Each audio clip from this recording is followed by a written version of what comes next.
Bonjour à toutes et à tous et bienvenue sur Bref Réal. Aujourd'hui on débriefe le match de Liga Séville-Real, un match sans enjeu pour le Real Madrid parce que la Liga est gagnée par le FC Barcelone. Il y a eu 2-1, il y a eu vraiment de la frayeur au début parce qu'on a vu un but rapide dans les 10 premières minutes de Séville qui a profité de balles qui reviennent, qui sont contrées voilà, pour marquer le but. Très beau but ma foi. Mais encore des balles qui passent dans la surface de réparation sans qu'elles soient vraiment contrôlées par les joueurs du Real Madrid. Mais ça, c'est une habitude pour le Real Madrid. Après, qu'est-ce qui s'est passé? Le Real a plutôt contrôlé le match, a plutôt bien dominé, a plutôt vraiment fait la passe à 10, si c'est pour dire plus, devant la surface de réparation de Séville.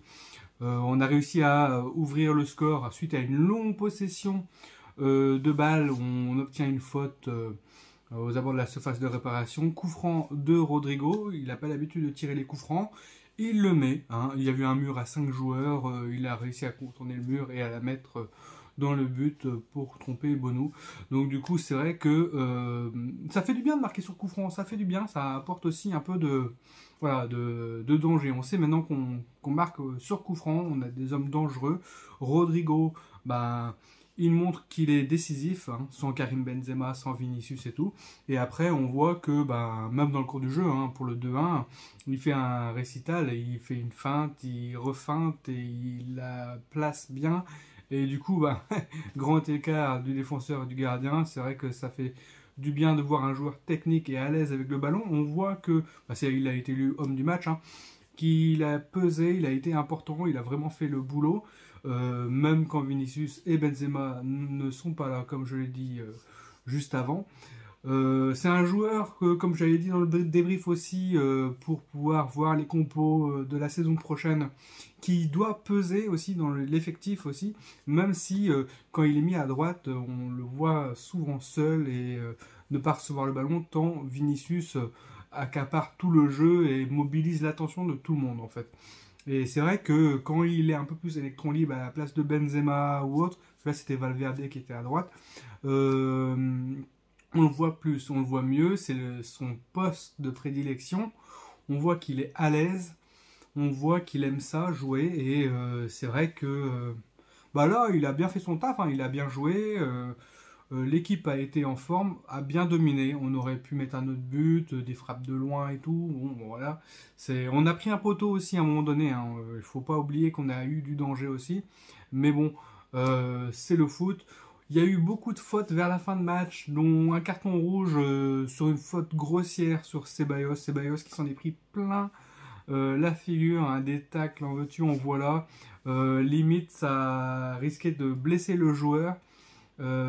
Kamavinga aussi a pris, mais il a commis aussi des fautes, ça a énervé un peu le public, il y avait un jeu avec le public, de siffler les joueurs du Real et tout, et puis ça, il y avait des fautes et à la fin c'est parti, il y a eu une expulsion du coup pour Séville, et ça a vraiment mis de l'attention sur les joueurs, beaucoup de fautes, il y a eu des fautes grossières, à la fin c'était qui voulait attraper Ceballos, j'ai l'impression.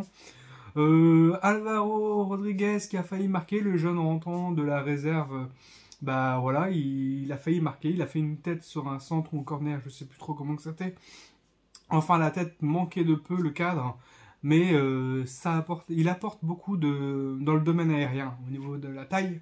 Et c'est vrai que ce joueur-là mérite à jouer avec l'équipe l'équipe première, parce que franchement, il n'a pas peur, il n'a pas froid aux yeux, il ose, il tente, et c'est ça qui est bien.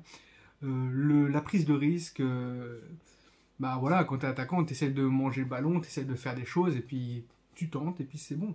Quand on voit Vinicius, comment il a évolué grâce à ça, Rodrigo, peut-être qu'il y a des jeunes qui vont suivre leurs traces, et c'est vrai que c'est important. Modric, Kroos, voilà, toujours pareil.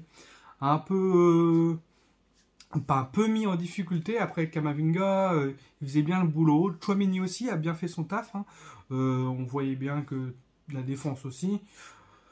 Bon, match dans l'ensemble correct.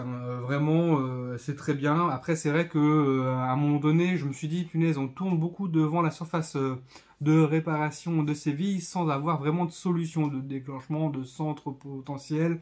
On fait la passe à 10, on va d'un côté de l'autre, on écarte, on tourne, un peu comme une équipe de hand en fait, hein, mais sans pour autant tirer, prendre des risques, essayer de percuter, de faire des décalages. Et ça, on faisait bien tourner, mais à un moment donné, j'allais me dire jusqu'à quand? Et si c'est pour perdre le ballon après une possession comme ça, on a eu des fautes et du coup, il y a eu des coups francs. Voilà, parce que ça jouait avec des fautes. Et au moins, j'ai remarqué que les fautes étaient à peu près sifflées, hein. D'un côté comme de l'autre, même si sur certains contacts, ils disaient jouer, jouer. Dont Kamavinga fait quelques fautes qui auraient pu être sifflées aussi, hein. Mais bon, c'était à peu près correct. Le match sans enjeu pour l'équipe du Real Madrid, reprise tranquille, en forme. On a su que le départ potentiel de Asensio, où il ne veut pas prolonger malgré des offres qui sont sur la table, il préfère aller voir ailleurs pour avoir un rôle important dans une équipe, parce que c'est ce qu'il voulait, avoir un rôle important dans l'équipe. Mais un rôle important, quand tu as des gens avant toi, c'est difficile aussi de pouvoir accorder ça. Asensio est un très bon joueur, il trouvera forcément une équipe.